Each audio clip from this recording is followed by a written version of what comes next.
This is your World War III update. Okay, this is the part of the ride where it gets scary. You know, the ride you went on as a kid, it started off, it was exhilarating, it was exciting, and it progressively got more intense.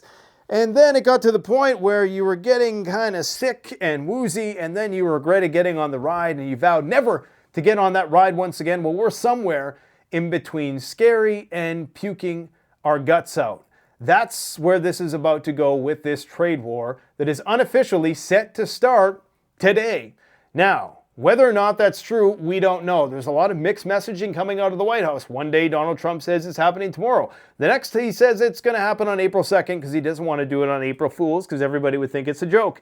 So we really don't know what is going on. To be really honest, nothing has been codified or officiated on the White House's website as of yet. So as far as we know, it is still a faint maneuver. If Trump reneges on his promise to impose tariffs this time, I don't think many people will take him seriously around the world. And really, they have no reason to impose tariffs because based on their own rationale for imposing tariffs in the first place was a lack of border security. While the Canadians made good on our promise, we upped our border security, a few Black Hawk helicopters, which won't do anything, even though only 1% of the fentanyl coming in across the border is coming from Canada into the United States. In fact, there's an argument to be made that more contraband goes in the other direction, okay? So whatever, that's neither here nor there. It's all about the consolidations of the Americas and the new age of isolationism as we approach this multipolar world. That's what it's all about. We're going to try to tie this all together with the war that is developing in Europe and the never-ending, perpetual, hopefully only conventional war that is now going to take place on the front line, which is in Ukraine between the Europeans and the Russians, which will, of course, be backstopped by the United States nuclear umbrella. We also have to talk about the economy that is in the pisser. Bitcoin went up over the weekend after some clear-cut, should be illegal market manipulation by Donald Trump's family. And then we're going to talk about how it crashed once again today. So as quick as it came, as quick as she went. We all know how that went, right? We've all been there and done that. I might even talk about the weather today. But first, I want to give you the peace deal assessment, the synopsis in a nutshell, what's going on with the peace deal. It's all a rub. There is no money to be made in Ukraine. That has been confirmed by multiple economists that the return on the investment for this so-called rare earth enterprise that exists there or may not exist there, just like Afghanistan when they said, hey, there's $1 trillion worth of stuff in Afghanistan and that's why we're there. Yeah, well, whatever came of that? Absolutely nothing, because it's not lucrative, it's not economically viable, it's incredibly environmentally destructive, this strip mining process. And they don't even know if it's going to generate a good return. So the whole $500 billion fantasy, the length of time that it would take them to recoup $500 billion to be somehow circumvented through the U.S. economy and back into Ukraine, because that's what the whole fund is about anyways, rebuilding Ukraine to be more secure and prosperous, would take 10, 20, 30 years. By that time, I mean, this is going to be a total wasteland anyways, so why even plan that far ahead? The so-called rare earth deal is a Trojan horse to get NATO on the ground in Ukraine, period. So all you blue hairs, you need to stop whining. It's not what it seems. And all you red hats, you need to stop dining. What happened with the tariffs on round one? Nothing. What happened with Epstein? Nothing. What happened with the crypto reserve? Bitcoin went up and then it crashed. And gold is still just trading sideways at $2,900, just like yours truly said. Now, understand what's happening here, okay?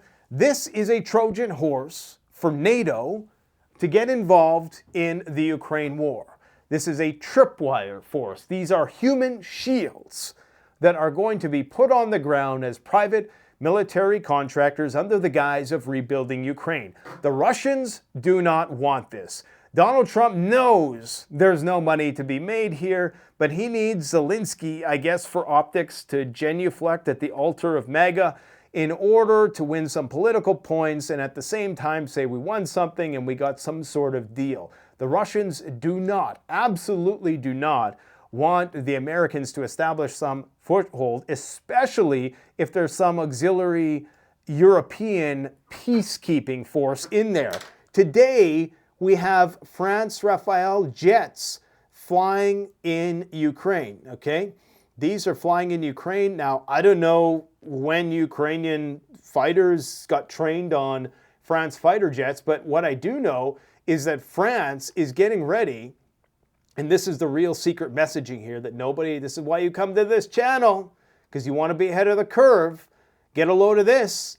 French Rafale jets with nuclear weapons in Europe. France willing to make an unprecedented move against Russia if the US takes a step back, okay? In an unprecedented move aimed at deterring Russia and strengthening unity in Europe, France plans to allow the deployment of its nuclear weapons on the territory of allied countries in the same way that the United States does nuclear weapons sharing. France is getting ready to do the same, and they already have the planes inside Ukraine, okay? Now you're putting two and two together. Remember, the F-16s can also be mounted with the tactical nuclear. I'm always watching my six, guys. I always got my eyes on the six. I'm ready, man. I'm ready for the shit to hit the fan. When I say scared on the roller coaster ride, I'm not referring to me. I'm ready. You know, it's the non-preppers that need to be scared because this shit could get out of control really, really fast. You even got this dipshit talking about, we're going to put troops in Ukraine, okay? Now, we're going to get to that in just a moment. I wanted to deal with one of the other contradictions in the room that is happening right now. Did I do this issue enough justice? Oh, one more thing. Article 6. This is the real rub. It's going to be a never-ending, perpetual, conventional war in Europe, in Ukraine, with the Europeans on one side and the Russians on the other. All the European weapon stocks are skyrocketing, okay? If you would have dumped money into European weapon stocks 3 months ago, you would be up 50 to 100% across the board. They're mobilizing, they're preparing for war. Article 6 basically prohibits a NATO intervention or the imposition of Article 5, the invocation of Article 5 outside the borders of NATO states. So, if you have French peacekeepers, UK peacekeepers, even United States in there in some capacity, just because those troops are targeted on Ukrainian soil, which is a non-NATO state, that doesn't necessitate the invocation of Article 5, thus limiting the potential prospect of a nuclear exchange. Because we all know, as soon as Article 4 is triggered, which is a meeting where they discuss whether or not they're going to go to Article 5, and as soon as Article 5 is triggered, then that's when the Russians are at DEFCON 2, at least, possibly even DEFCON 1, depending on the circumstances.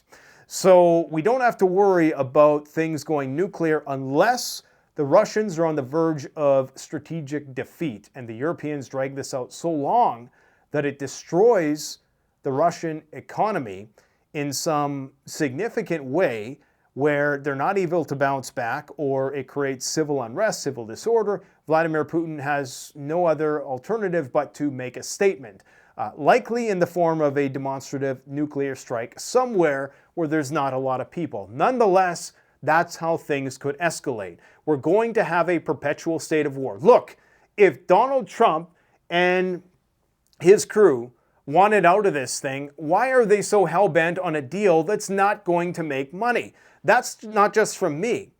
We've had all kinds of natural resource experts on numerous news agencies talk about how this is not an economically viable deal. Yes, Ukraine has some, what do you call them, hydrocarbon type raw materials. They have oil, they have a little bit of natural gas, they have other things like that. But the way the deal is structured, it's only for future projects, and it's only splitting the money in how it's administrated across future projects. So it's going to basically allow the United States to do their elaborate Halliburton-like embezzlement scheme where they, basically run up tabs for their own military-industrial complex, basically give Ukraine the bill from this fund. But the real deception here is that the United States is also, I wouldn't say obligated, but there's basically room there for the United States to invest in the fund. And that's where the whole thing comes in. So that's where it becomes lend-lease, right? So the way this is all worded, guys, this is a Trojan horse for NATO. Nobody's talking about this. This is basically another form of lend-lease, but it's under the guise of, oh, we're going to get $5 billion in 2050, right?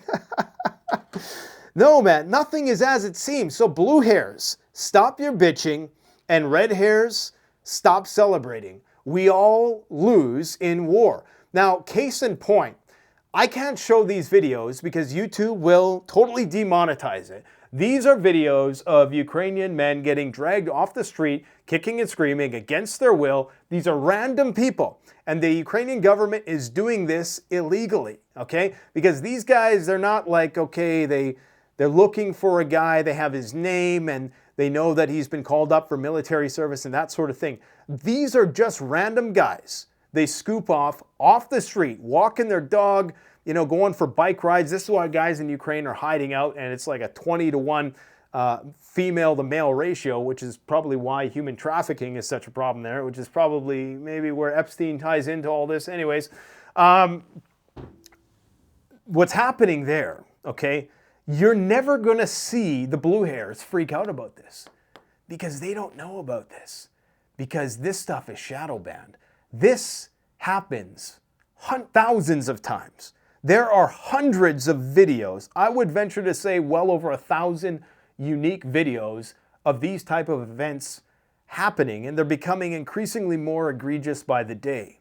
Now, Mike Waltz, National Security Advisor of the United States, made a demand of the Zelensky government that you need, okay, this is just weeks ago, he said that you need to lower your conscription age to 18 years old because you don't have enough troops. Zelensky said, no, we have enough troops.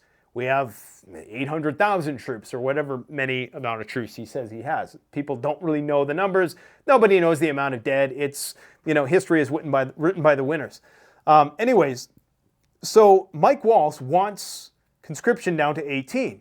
Now that contradicts what J.D. Vance said in that very acrimonious exchange in the Oval Office the other day, where he confronted Zelensky about conscription, saying that you have to conscript your soldiers. Now, he didn't go so far as to post these videos. You don't see Elon Musk yet posting these videos on Twitter. You don't see Trump posting these videos on Twitter. I think if these videos went mainstream, which I can't show you because YouTube will shadow ban it, and if you guys think that there is not a surge of left-wing, anti-Trump derangement stuff happening below the surface here on YouTube, you got another thing coming.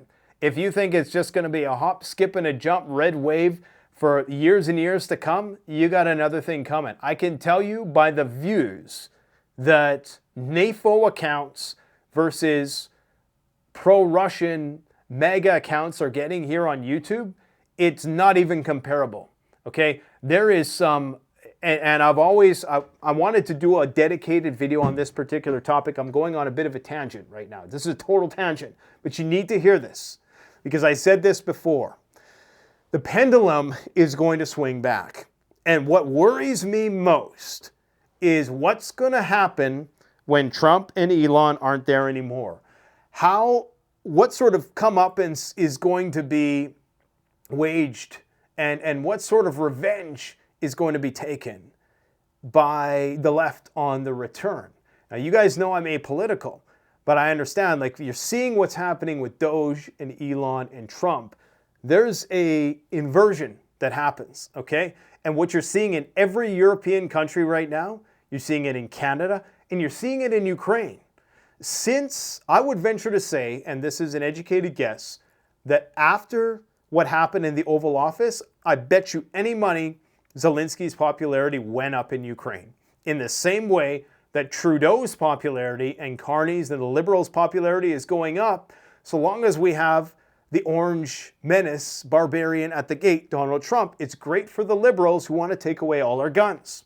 So there's like a Trump inversion effect that happens, right? Where when Trump does these very bold moves, it actually rallies people in the opposition, and they really become galvanized and more politically active, okay? And so that's what's happening in Ukraine. It's going to backfire. And the authoritarianism that we see in 2020, mark my words right now, you haven't seen nothing yet.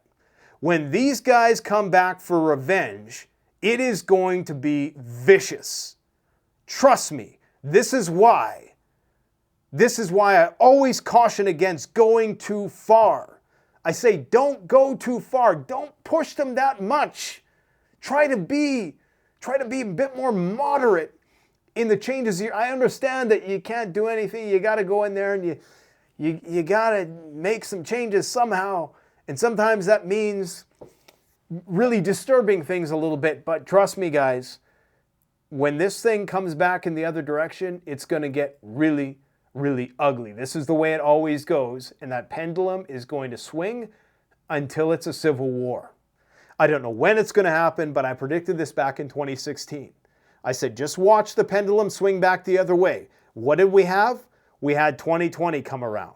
And I was genuinely scared when, I think it was the point when Trump had COVID and he was in the White House. And I was just thinking to myself, just the way the media was treating him, and you guys know I get accused of, I get screamed at by the blue hairs and the red hats equally, okay? So such is the life of an honest seeker of truth. But that's the first time I would say I was genuinely concerned about authoritarianism. And I was worried about our rights at that point in time. And so this is why I never go too far in one direction, because I know that Trump wants revenge for what happened in 2020. But I also know that when that pendulum swings back the other way, and when they leverage all of the new changes that have been implemented in government and this new totalitarian technopoly that Elon Musk and the oligarchs have erected, once they leverage that against us in the future and they press stop on your self-driving car that Elon convinced you to drive, well, then it'll all make sense what I'm saying. Anyways, you can't watch these videos because you'll be basically shadow banned. They don't want people to see this. They don't want the blue hairs to see this. Because remember, emotional appeals might force people to change their opinions about the war. They just want people to say, oh, Zelensky was basically trashed in the Oval Office by Trump and J.D. Vance. There's a bit of truth to both things. It actually the more you watch that video, the more it really looks like Zelensky was making veiled threats towards Trump in a weird way. And of course, he's used to always being told yes and never being told no. And so he has this entitled mentality going around from place to place. He only ever is well received by previous administration and the like. So this is why he behaved in the way that he did, and he got the response that he did. And he can't read between the lines. And I don't know if he's slipping, or I don't know if this was an oversight by the Trump administration. Look, Trump knows that this whole deal is bullshit, that there's no money to be made in Ukraine. He's trying to, tell Zelensky, hey, just shut the fuck up, sign the deal. It means there's security guarantees. But Zelensky can't get it through his thick head what it means. The Russians don't want the deal. Remember that. They don't want the deal, okay? But Trump needs Zelensky to just kind of play along. What I don't get, there's all kinds of CIA, MI6 stuff going on behind the scenes. Just tell him the plan, right? Just tell him the plan before he gets on a plane and comes over and embarrasses you in public. I don't think, as much as I did before, that this was an ambush. I originally thought it was an ambush, but I think there's many ways Zelensky could have navigated that situation. But I'm still on the fence about it, but I think that, either way, he's probably on his way out. However, don't believe anything you hear right now about weapons not going to Ukraine and all this stuff, because it's mostly just scuttlebutt at this point in time. Nothing is official, and even if they were to come out and officially say, we're stopping weapon shipments to Ukraine, they already did that once, and they silently walked it back 2 days later. It's all for optics. It's a game of reverse whack-a-mole right now. You notice that? Oh, we're going to impose tariffs. Okay, maybe we'll postpone it. Oh, Jeffrey Epstein. Well, I guess it. Oh, we're going to tell you about the drones. Well, that kind of fizzled out too. Oh, now what is it? Bitcoin reserve. Oh, yeah. And then whee, and then, right?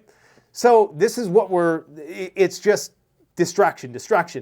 Just keep people distracted while we keep moving the gold from London to New York. That's all this is, guys. Okay? Here's Congressman Brian Fitzpatrick. I just had a lengthy and productive one-on-one conversation with President Vladimir Zelensky's chief of staff, Andriy Yermak. We are 100% getting this train back on its tracks. This mineral deal will be signed in short order, which will lead to a strong long-term economic partnership between the United States and Ukraine, and which will ultimately and naturally lead to security assistance. There you go. He's saying the quiet part out loud. Okay, Europe will be required to step up and do its part by putting troops in Ukraine. You see how this works? I've been saying this the whole time, and everybody else the blue hairs are freaking out, the red hairs are partying like it's 1999, and here's me saying, nope, you're all fucking wrong. Okay, now let's listen to what this dipshit has to say. Remember, this guy's resigned, okay? Mr. Starmer said specifically it will mean UK boots on the ground and planes in the air. From your answer, I am taking that will not mean Canadian boots on the ground. Is that, just to finish, is that the case, or are you considering Canadian boots on the ground in the form of peacekeepers down the road? Every step of the way, Canada has looked at the ways it can best help. And as I've said... boots on the ground, boots, plural, using that very sparingly because we only have a few boots literally to spare, probably a few dozen guys. A few days ago, everything's on the table. We know that the Canadian military has ways that it can contribute. We're not going to get ahead of the discussions on we got a few good snipers. How to keep a peace that isn't yet in place. But Canada will be there and is open to doing what is necessary, but those will be decisions taken in the coming years. So they're priming us for the inevitable, right? They know Article 6 is going to prevent Article 5 from being invoked outside of NATO countries' borders. So as long as they keep the war in Ukraine and a nuke doesn't go off and the radioactive blowback doesn't flow back into some European country, thus eliciting the Article 5, then they're fine. They can continue to basically goose this war into perpetuity. Moscow has mocked Canada's pledge to deploy troops because they know we have all of a few thousand troops that we can commit to such an endeavor. Canadian Prime Minister Justin Trudeau's proposal should leave his country vulnerable to U.S. encroachment. As if that's even a war that would ever be fought. It's going to be fought with trade and tariffs, and that's where it's going to end. Russian Foreign Ministry spokeswoman Maria Zakharova has derided the idea that Canada could send troops to Ukraine. In a social media post, she questioned who would safeguard Canadian territory from a potential U.S. annexation in that scenario. Let's get real. If the United States wanted to take us over, it would be like, all right, as long as I get the guns, I guess, whatever. It is what it is. If I can get more AR-15s and all that stuff back, I mean, really, what's the difference at this point? Like, shit's going downhill fast. So here's what Donald Trump had to say. This was reminiscent of the Nord Stream comments made by Biden in his veiled threats that he was going to blow it up. Well, this kind of reminded me of that. You'll know what I mean in a moment.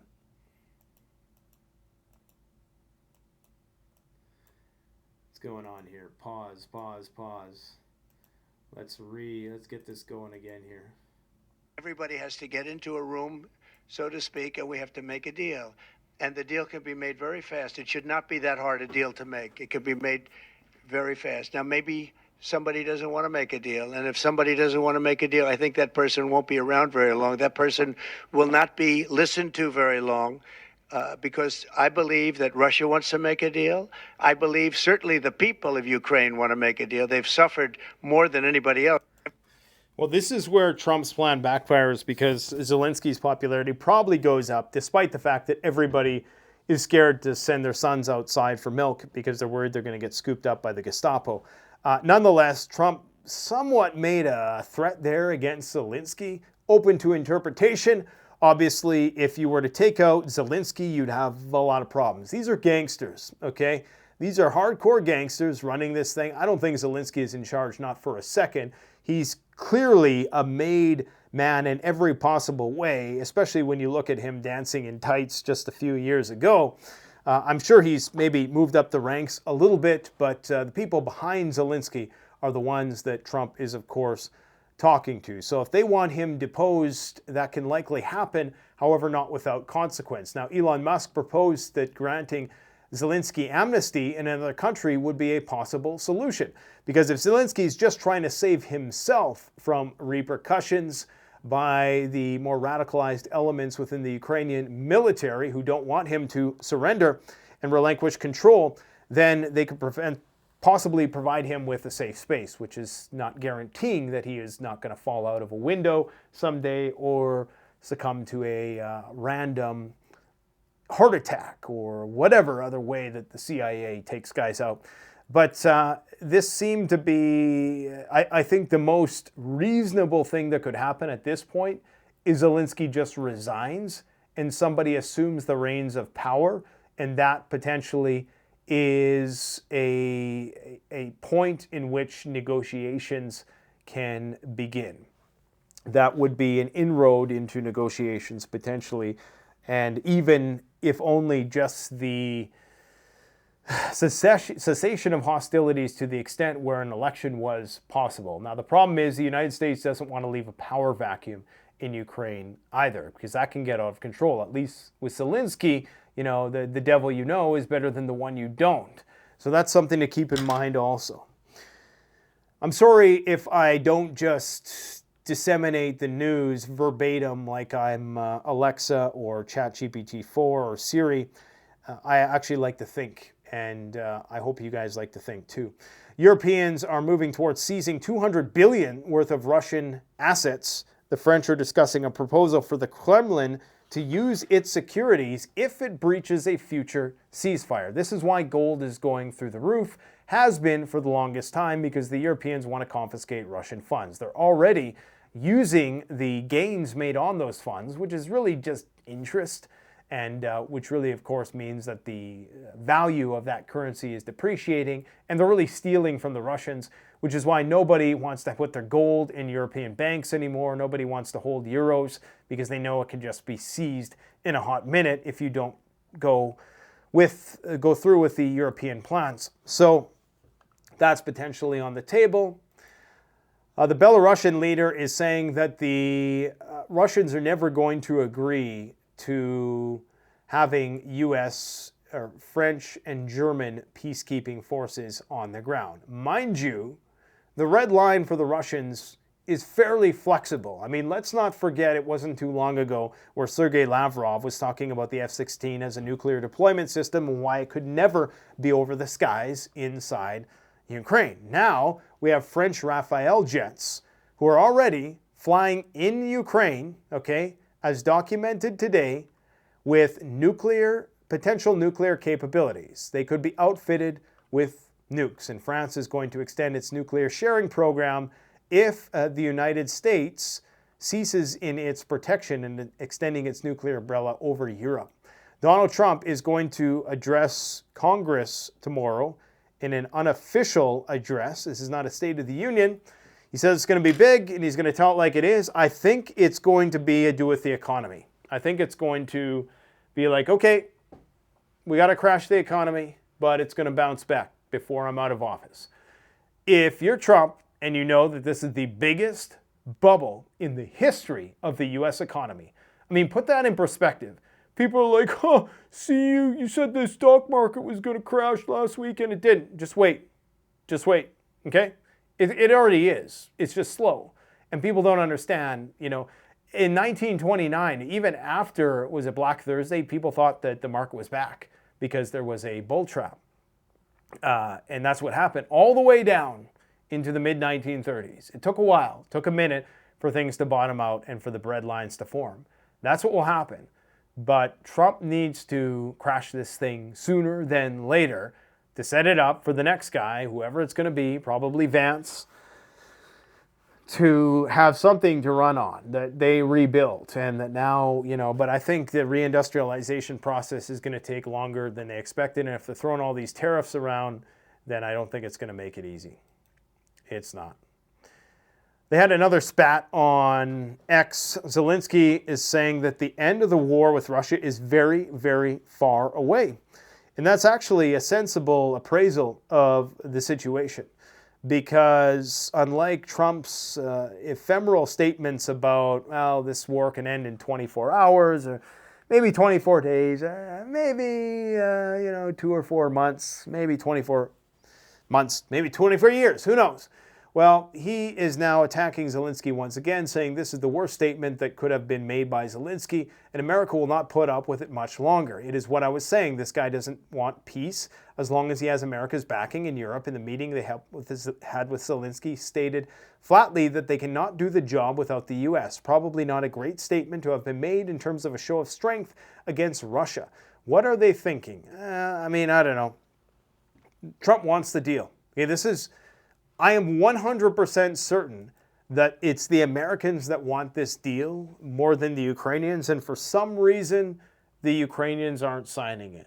When, for the most part, it's a rather innocuous proposition because essentially you're talking about future projects, which, if you're even lucky to get future projects, you're talking about half of the money from certain future projects being reinvested into Ukraine's security and prosperity. So is there going to be money siphoned out? Is it going to be a bit of a racket? Yes. But for the time being, what do they really have to lose? Okay, and then they have the Europeans in there. Whether or not this deal could be torn up and thrown out is something altogether. The Zelensky government and the Europeans, they could flip the table here in a variety of ways, okay? And as for the talks about turning on Nord Stream, I don't see that happening unless it's to the extreme benefit of the Europeans. This is an attack on a facility in Rostov-on-Don. The Russians continue to have their oil refineries lit up, and you don't hear Donald Trump and J.D. Vance talking about this whatsoever. This is another oil refinery deep into Russia. This is about, I think, 1,300 kilometers behind enemy lines that this one happened. Now, that's not a gas flare. That's way too big to be a gas flare. It's most certainly a detonation. The Russians have cracked down on these types of videos because they don't want this information getting out. But indeed, it's starting to have a deleterious effect on their oil and gas infrastructure, and as is the case with Ukraine as well. How Ukraine is still even alive at this point is really amazing when you think about it.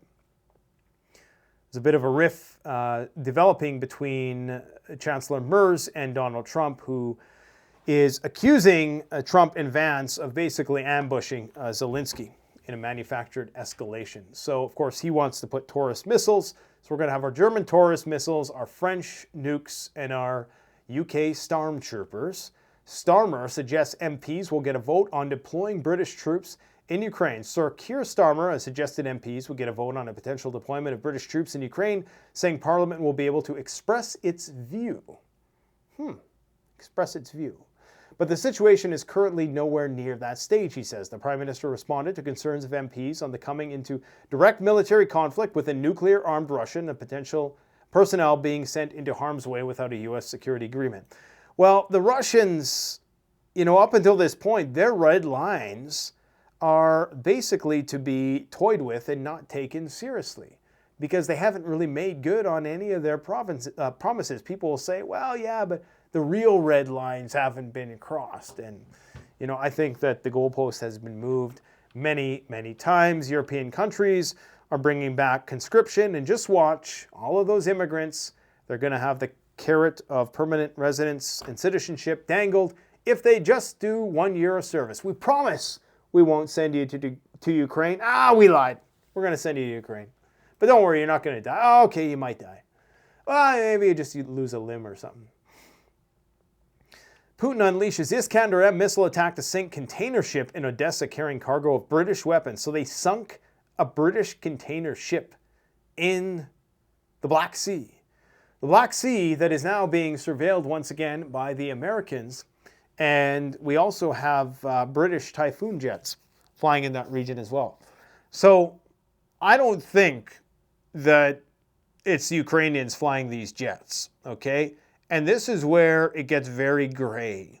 Because if you have, and this is what I've always thought with the F-16s, is that there's no way that it's Ukrainian pilots. Why would you put a Ukrainian pilot in a piece of equipment like that when there's few of them to go around, and you probably got a lot of guys who, you know, got nothing left to lose, and they want nothing more than to have some real combat experience to put under their cap, a feather to put on their cap, I should say, before they go out. And they're retired and whatever, you know, veterans, right, from the U.S. or anywhere else throughout the NATO alliance where people are have way more experience flying these planes. So you don't know who's flying these planes anymore. And you got all of Europe's equipment in there now in some capacity, pretty much. So you don't know who's manning what. And so you really are, if you're Russia, you're fighting a war against Europe already. You're fighting a war against NATO already. Now, Rob Ford, getting to the tariff issue, which I'm not an expert on, but I kind of know the gist of what's going on. I know that nothing has been made official.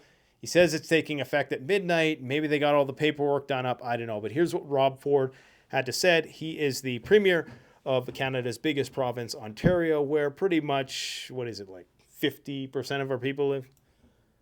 That we have with the U.S. We are the largest purchaser of alcohol in the world. We buy over 3,600 products from 35 states. Did you say alcohol? That's not a good thing.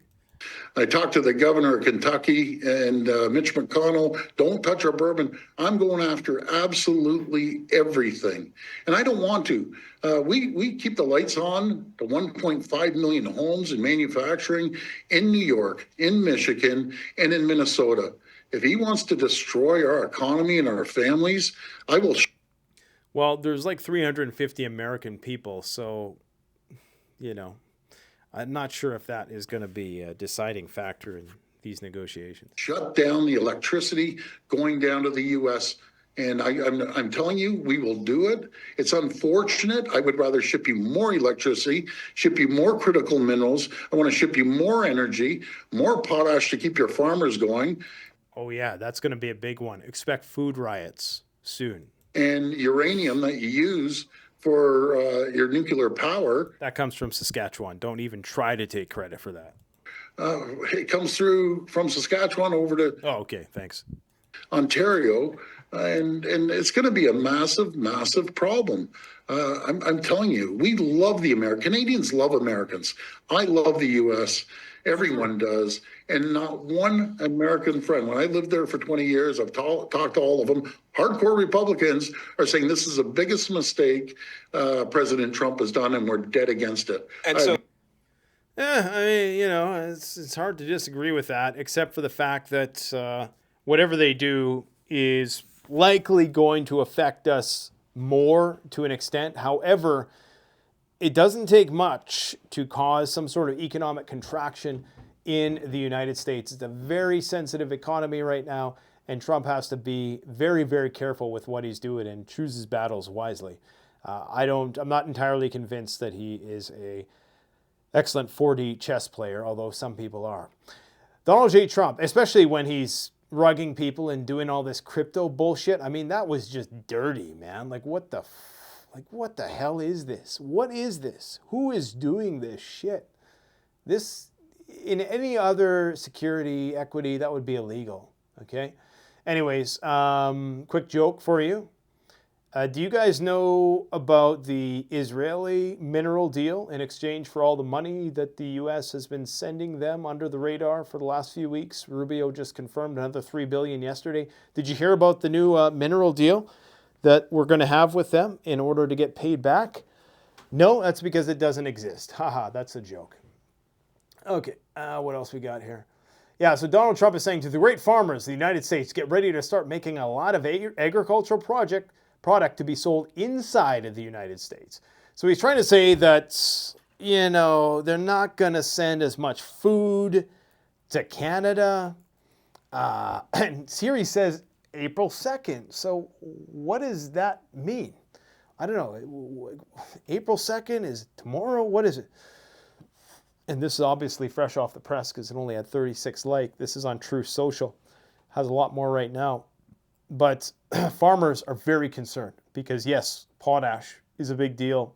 Other agricultural products are a big deal. And this is a very intricate web we weave, which is inextricably linked. Global supply chains are very delicate. And when you start messing with them like this, it can create massive disruptions.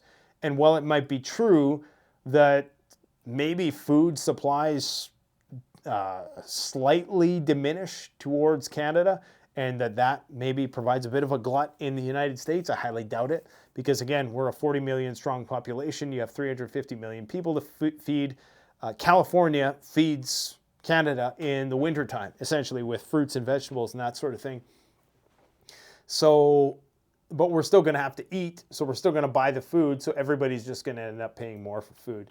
Statement by the Prime Minister on unjustified U.S. tariffs against Canada. This is from March 3rd. Today, after a 30-day pause, the United States administration has decided to proceed with imposing 25% tariffs on Canadian exports and 10% tariffs on Canadian energy.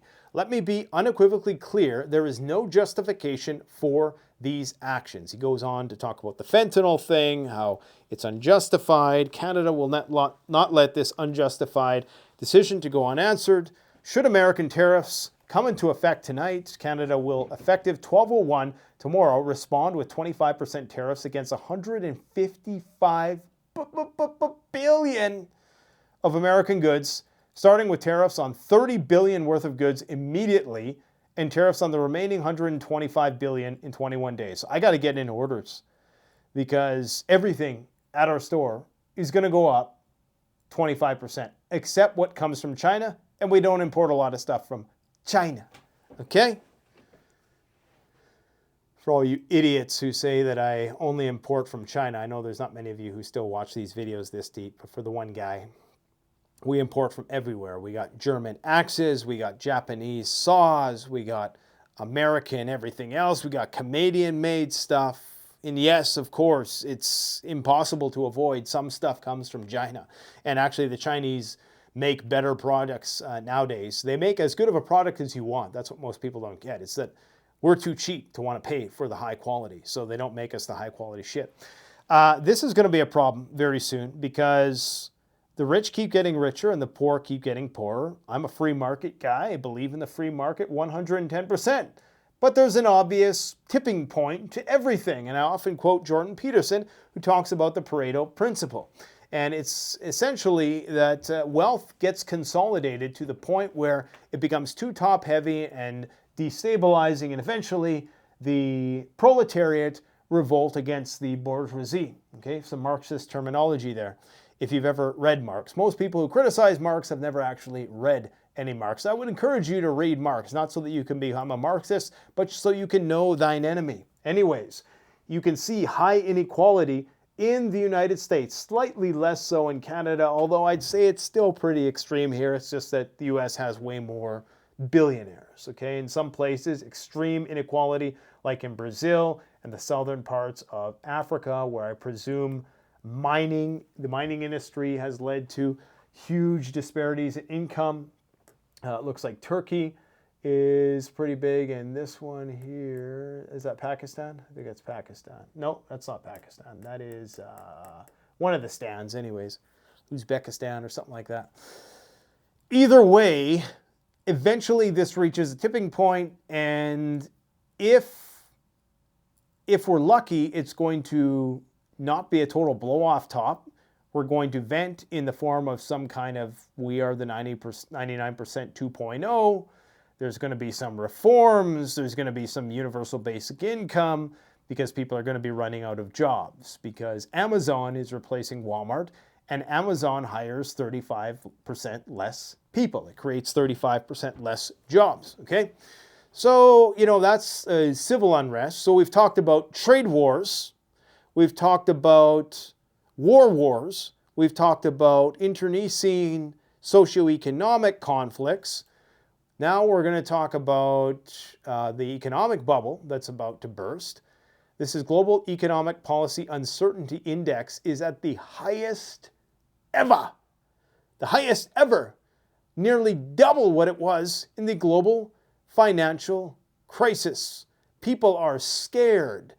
This is what you would have made if you would have invested in European military stocks. I believe, is this year to date? Okay, so this is year to date. Are we in March? Yeah, we're in March. The year's just getting started. Rheinmetall up 87%. Hensoldt up 93%. Europe is getting ready for war, okay? I don't invest in the military-industrial complex. It's just an iniquitous pursuit that I don't care to associate with, and it wears on a person's conscience. So I did at one point. I was in Raytheon and a few other things, but I got out of it. A friend talked me out of it, so I decided to reinvest in other things.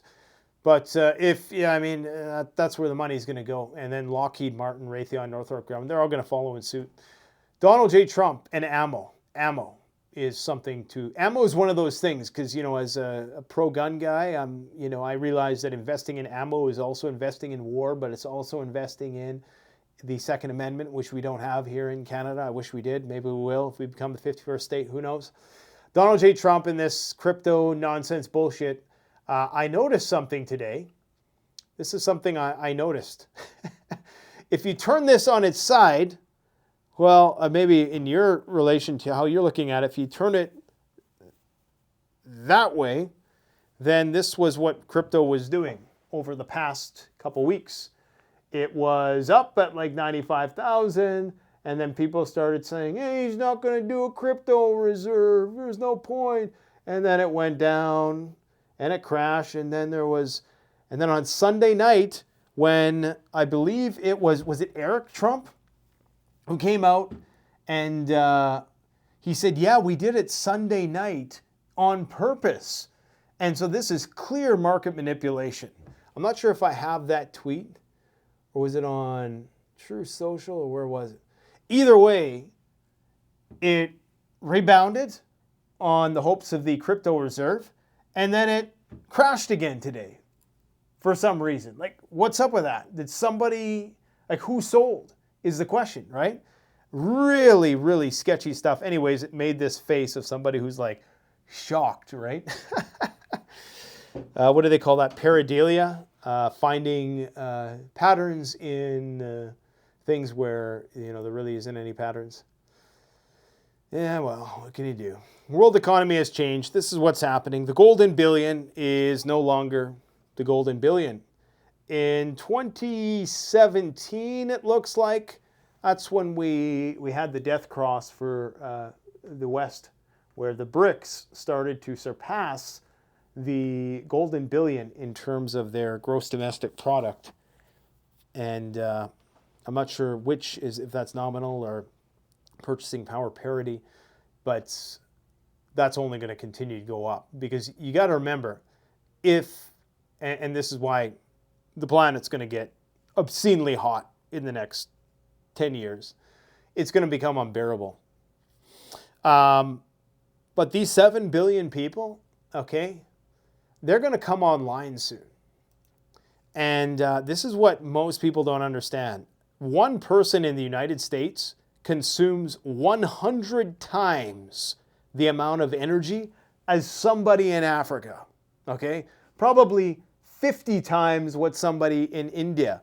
Now, even if, and the energy constraints on the grid right now, the amount of energy that's available, even if these people were to be maybe the Africans became 1 in 50, they only used 1/50 instead of 1/100th. I mean, that's a doubling for 7 billion people, okay? So the amount of energy that we're going to need, plus AI, okay, and we're never going to use less energy. It's just not going to happen. Friend of the channel, Nate Haggins, has this idea that, what does he call it? He's got some of his own neologisms that he uses to describe this situation, but essentially that it's going to be a slow burn, attritional economy where we essentially have to lower our living standards because there's not going to be enough energy to meet all our needs. Now, maybe AI is going to create some crazy energy, but this is the reason why, and this is a great segue into this graph. Okay, there's a method to my madness if you stick with me long enough. Commodities to equities ratio versus the dollar. Here we are today. This is commodities. This is actual stuff that the 7 billion people are going to need and that we are going to need to maintain our standard of living. It always goes down in bull markets because people want to speculate in the big stocks, the Nvidias, the tech stocks, right? The service-based economy stuff. And that stuff always kind of ramps up like this right now with this tech bubble 2.0. We've seen it in the tech bubble in the first one, and in COVID, I guess, it was ramping up a little bit. But now it's like, it's not even close. It's like way worse.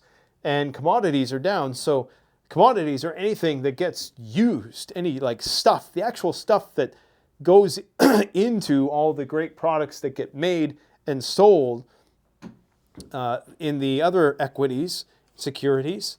Well, that's the commodities, and that's where it is right now. So it's a no-brainer.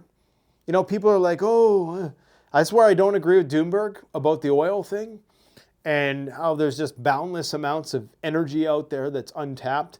The low-hanging fruit has been discovered. Sure, they can bring nuclear power plants online in 10, 20 years, but then we're just going to use more and more. And like, think about how much energy they're using in AI now. And we're just getting started with AI.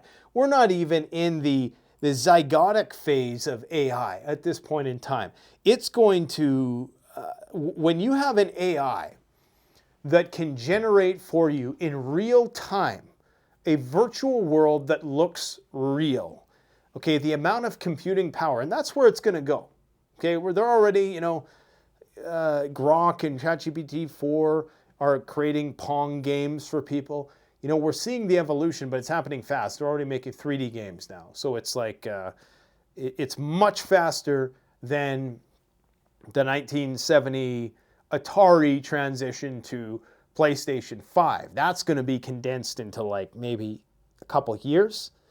And then beyond that, when these AI start making real-time virtual world experiences, that's when the computing processing power and the amount of storage and data storage and chips, so like circuits, chips, commodities, rare earth minerals, energy, anything, if it's plutonium or uranium or oil and natural gas and coal and gold and all the metals that they use in making all these chips, and copper and silver, these things are just going to explode in value. I don't even think it's sustainable because, well, there's this problem, right? This is just in January. This was the temperature anomaly in January. In January, this is basically every place that's red is above average based on recorded history. Well, in 1951 to 1980, okay? So this is, compared to that period of time, it's this much hotter than normal, with the exception of the southeast here, where we had that crazy snowstorm and where it snowed in the Gulf of Mexico. Everything else has been above average temperatures. And in addition to that, we have the Arctic sea ice volume, which is staggeringly low, okay? Now, the lowest in recorded history was this period here. This was 2012, and this is only Arctic sea ice extent. So you have Arctic sea ice extent, and then you have Arctic sea ice thickness. The thickness is diminishing greatly. I don't know if I have that graph here. Let me see if I have it. I don't have the graph. But essentially, the thickness is also greatly reduced. And while the ice refreezes every year, and while we haven't seen a new low since 2012, the thickness is still reduced. So as long as you have ice on the surface of the ocean, something like called the albedo effect reflects the sun's light back into outer space, and it reduces global warming. Okay? But if you don't have, like, the Arctic and the Antarctic are like reflective shields that reflect the sun's light back out into outer space. So they make it so that the planet doesn't heat up too fast. If the Arctic sea ice melts and we have what's been referred to as a blue ocean event, the oceans will absorb so much heat, and that heat will have nowhere to go but into the atmosphere, and thus heat up the planet and heat up the surface-based temperature, which will affect agriculture, our ability to grow crops. It will lead to the permafrost unthawing. It's going to cause pestilence, disease in plant life. It's going to be like, what was that movie called, Interstellar? Probably something like that's going to emerge. Here we are now. We are on track. So in 2012, we were about 1 million square miles of sea ice above where we are today, and we are on track. Now, this doesn't always trend directly downwards. Oftentimes it will cross over and then it'll come back down. So we don't know yet, but this is the lowest on record for this time of year. So Guy McPherson has been talking about that happening for a long time. Just because it hasn't happened yet doesn't mean it's going to happen. That's where the trend is going. As Gerald Celente says, the trend is your friend. I know he doesn't put a lot of stock into this stuff, but we differ on certain things. The warm temperature anomaly is 1.75 degrees. There was a time when they talked about 1.5 degrees being the tipping point. We're at 1.75. And we're in an El Nino or a La Nina year, okay? So it's supposed to be a colder year, but it's not. The sea temperatures are still second highest, next only to last year. So, you know, I mean, for all these reasons, like, I mean, if you want to make an, I'm not investment advice, nothing like that. I mean, it's a no-brainer, man. It's a no-brainer. In my personal opinion, buy stuff. Don't buy ideas at this point. Buy stuff. It's prepping on a bigger scale. Guys, do me a favor. Go watch my video on the Cybertruck. It's a fair review. I took one for a test drive. I've been a Tesla owner for 4 or 5 years now. I've had several Teslas. I know what I'm talking about with respect to EVs, and I can tell you all the pros and cons. I do a very fair assessment of the Cybertruck. I once was a hardcore proponent. I even made a reservation for one when it first came out back in 2019. I've since declined acceptance of that reservation. And I don't think they've sent me my money back yet, though. I don't even know if I get it back. I think it was $100. Yeah, that's when everybody was buying Cybertrucks for $100. But needless to say, certain things about it, until everybody has a Cybertruck, they get rid of steer-by-wire, and many other things that I talk about in the video, I'm not going to be going for the Cybertruck, okay? I think I've spoken long enough now. I've put everybody to bed. What else do we need to talk? I think that's about it. I touched on this, that, and everything. By the time I'm done these videos, there's like 10 news stories that I got to prepare for tomorrow. Thanks for watching, my friends. And yeah, I would strongly recommend, before we have to jack our prices because of these tariffs, go to CanadianPreparedness.com and gear up while you can. It's going to be a wild ride. Get ready, guys.